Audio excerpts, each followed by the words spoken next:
What happens when we die? It's a question that many games have tried to answer. Do we become a ghost that's coloured to reflect how we died? Do we simply get reconstructed by an ambivalent corporate machine? Or do we just go to hell? Saints Row: Get Out of Hell is the final little note in the original Saints Row story, and it's about hell. Going to hell is maybe too on the nose as a metaphor for the franchise and the public opinion, but nobody ever accused this franchise of being subtle, did they? It's a short game that only barely crosses the threshold of full game at all, but cross it does, and it does so in ways that are exceptionally weird, and despite its reputation as a tacked on bit of meaningless fluff, are still worthy of discussion. Get Out of Hell is maybe the most disappointing game in the entire series because it has so much potential that it just completely squanders. I kind of want to love it. There's lots about it that represents a great amount of creativity and innovation, and other parts of it that are just total crap. Get Out of Hell feels like an experiment. The thesis question is simple. Can you make a Saints Row game without any of the defining features of a Saints Row game? The answer is yes, you can make that because they made it, but why? And was that really a good idea? The game is massively stripped back. There's no story missions, there's no customization, there's not even an in-game radio. I said that Saints Row 4 was the weirdest game to ever get made, but Get Out of Hell might be even weirder for a bunch of different reasons. Saints Row 4 was designed to be the end of the series, but chronologically and definitively, this is the actual end of the original Saints Row series, and that is a weird amount of power to give this strange little side game, and it is a power it does not know how to handle. So let's talk about Saints Row: Get Out of Hell and how franchises die. I think one of the reasons that Get Out of Hell disappoints me so much is that it starts so promisingly. We pick up where Saints Row 4 left off, back on the ship. The gang are celebrating Kinsey's birthday and they decide to pull out a legally distinct juju board for fun. They ask who the boss is going to marry and the board spells out the name Jezebel. Then the boss is sucked through a portal. Johnny pulls a gun on the board and tells it to send him in after to rescue the boss, and so in pursuit of his friend, he goes to hell. That is such a great premise for a game. Rescuing someone from an arranged marriage to the devil's daughter. How could you possibly squander that premise? Well, it all comes down to one of the strangest creative decisions they could have possibly made, and that's completely removing traditional missions. After your introduction, the game is entirely based around the city takeover side activities, with what little story there is being told in the margins. Get Out of Hell really is short. You can defeat the devil in about 2 hours, and if you push on for 5, you can reach 100% of the open world. So in terms of any kind of plot, you're really begging for table scraps, and that is just so weird, because Get Out of Hell is the first time in the series that you don't play as the somewhat nebulous player-created boss. You play as the very clear and very defined Johnny Gat. I'm gonna shoot the devil in the face. I think you might be skipping some details. No, I said in the face. Johnny Gat is one of the strangest elements of the whole Saints Row franchise, a fan-favourite character from the first game whose attitude makes him more and more suited to the world the weirder it gets. In the first game, his violent tendencies got him shot in the leg, in the second they got him stabbed, and in the third they got him killed. But by the fourth game, he's secured his legacy as the most dangerous man on the planet, more so than even the boss. Which is strange, but does make sense from here in the real world. The boss is player created, but Johnny is a defined character, and so he's a character that's much easier for people to rally around. His return from the dead was a heavy feature of the marketing for Saints Row 4, and again here, the big selling point of this game to Saints Row fans is that we would finally be playing as Johnny Gat himself. Not playing as a custom character is a big deal. The custom protagonist is core to the identity of Saints Row. It was the thing that made it distinct from GTA back in the original game's marketing. In fact, the game even borrows your boss from Saints Row 4 with some clever safe scanning. I generally prefer predefined characters because it can give the game more narrative focus, but that's where Get Out of Hell is so confusing, because it picks the game with a solid protagonist to be the one with almost no story. It matters not at all for most of the game that you're playing as Johnny Gat, so much so that you don't even need to play as Johnny Gat. Kinsey also comes along to serve as the player 2 character, and you can switch to her at any time. Why Kinsey? She's the second most popular character, I guess, but she has even less place being here than Johnny. So much less that several times she's just completely left out of what little cutscenes there are. It's called Get Out of Hell, but it's not in any meaningful way about Johnny Gat, because it's not meaningfully about anything. It's just the loosest of frameworks to get you into the open world for more of the same game loop as Saints Row 4. And that's where the bizarre contradiction of Get Out of Hell really lives, because what an open world it is. New Hades is one of the coolest open worlds I've ever seen. The writers may have been sipping Chardonnay in the break room, but the artists were going to absolute town, crafting a hell that's both fascinating to explore and well within Saints Row's particular aesthetic. It's smaller than Steelport by quite a bit, but it is extremely dense. Unlike Steelport, it's built with the understanding that you're able to fly, and so it's extremely vertically layered. There are 5 islands, and each is entirely different in aesthetic and architecture. Within reason, they're all still a hellscape. There's the Forge, a jungle of strange protruding smokestacks that don't seem to be attached to anything, as well as the sites of industry like a massive quarry, and, oh yeah, this gigantic demon statue reaching out of the earth. There's the Barrens, an unpopulated island of bones and lava that captures that classic hellscape vibe. The Den is an entertainment district full of casinos and strip clubs. There's downtown with all these obsidian medieval skyscrapers that float in place with these magic runes. And my personal favourite, the Shantytown, massive messy spires of corrugated metal and concrete where the majority of Hell's unworthy souls live.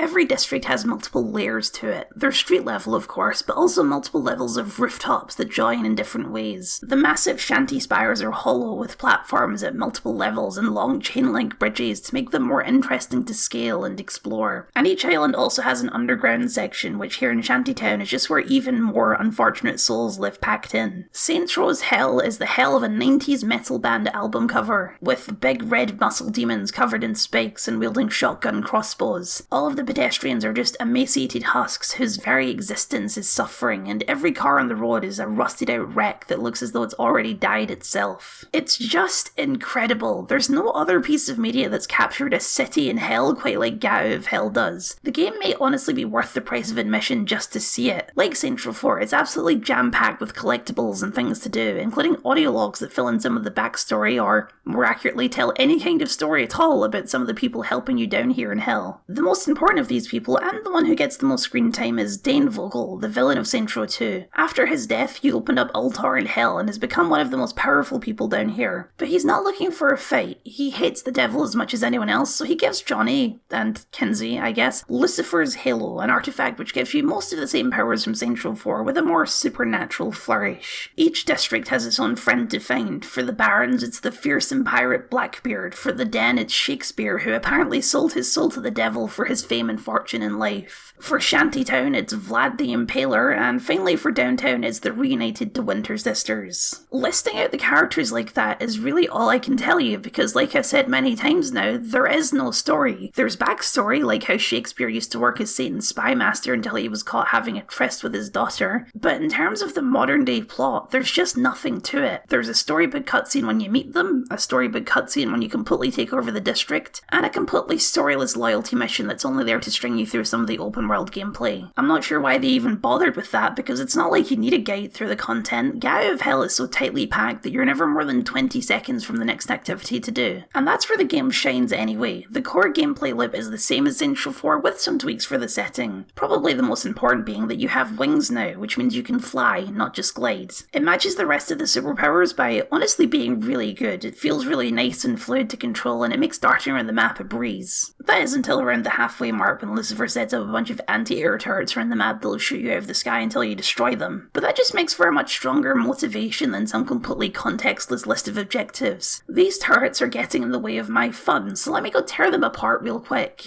Your toolset is much the same as Saints Row 4, though this time with a supernatural flourish. Instead of the Ice Blast, you have the Turn to Stone Blast. Instead of the Shrink Stomp, you have the Divine Smite Stomp. Telekinesis has been replaced with a summon ability that honestly isn't as fun as throwing things around with your mind, but it does provide a distraction in some combat scenarios. There's less variation in weapons than Saints Row 4, but still enough that you won't run out of options in the game's shorter runtime. In general, there's 3 options for each weapon class: a regular gun, a demon gun, and a weapon themed around one of the 7 deadly sins, like Sloth, an armchair with mounted miniguns and a recliner rocket launcher, or Avarice, the SMG that makes people explode with cash when they die.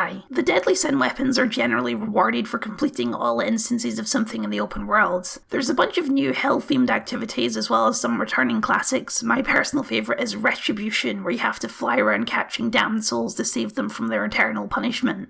what little story there is dictated by a bar on your pause menu. After meeting a certain threshold, a cutscene will be triggered that sort of advances the plot. But you don't even have to do much of the open world to trigger these cutscenes. You can easily get to the final boss without ever taking over a single district. The open world activities themselves are almost entirely storyless, beyond the general story of taking the fight to the devil. However, there are two notable, very weird exceptions. The first is insurance fraud, this time recontextualized as torment fraud, where you briefly take control of one of the husks to hurry along their eternal punishment and eventually get let into heaven. During this activity, Jane Austen will narrate the story of the husks, and each of them is apparently a character from a previous Saints Row game. Luz, the Lost Carnarly's girlfriend from the first game, Tobias, the psychotic drug dealer, and Troy, our good old friend, the bland white guy secret cop.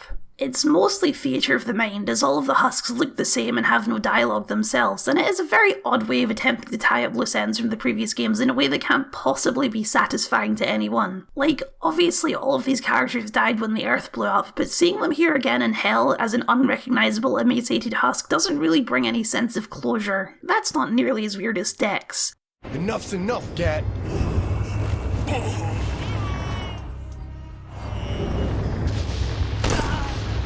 No one betrays the Saints. Dex, Saint-turned-corrupt altar exec, returns here in Hell as a random respawning enemy who you kill over and over again. And that's it. It's so weird. If you don't care about Dex or know who he is, it's a completely random activity. And if you do know who he is, then this couldn't possibly ever be the payoff you were looking for. He's also just an emaciated husk, only at least they gave him his signature visor. It's pretty clear that they didn't care about continuing Dex's story, and I'm personally fine with that. It was never that interesting of a hook to me. But if that's the case, then why even bother with this? It honestly feels like some kind of mean-spirited joke on the people who didn't like the franchise's shift in direction. It's all just such a waste of Hell. I mean, it's Hell. Any character who's ever died in the series should be down here, and they could have been integrated in the story in a fun and interesting way. What if, instead of being a random side objective, Dex was one of Lucifer's top guys, maybe even his new spy master after betraying Shakespeare? Some of the previous villains from the series, like Shogo Ikuji, could show up again for a fun round 2, and oh, I'm just describing Central 4. Central 4 already did the bringing back dead characters thing, so I guess they felt that doing it here again would be somehow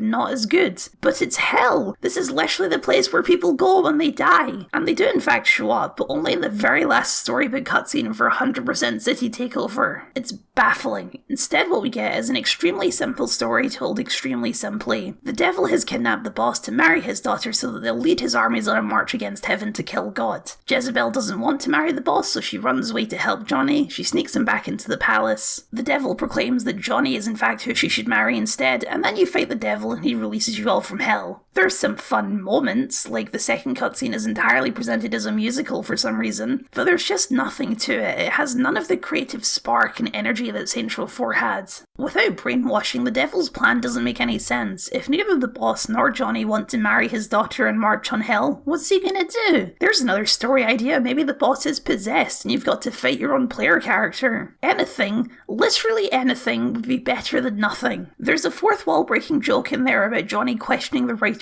on why something is taking so long, and they explain that without a traditional mission structure, this is the best way to progress the story. But Johnny doesn't get to ask the obvious follow-up question: why isn't there a traditional mission structure then? The weird lack of any structure doesn't work. It's weird, bad, and bland, which is such a disappointment when the setting is so good.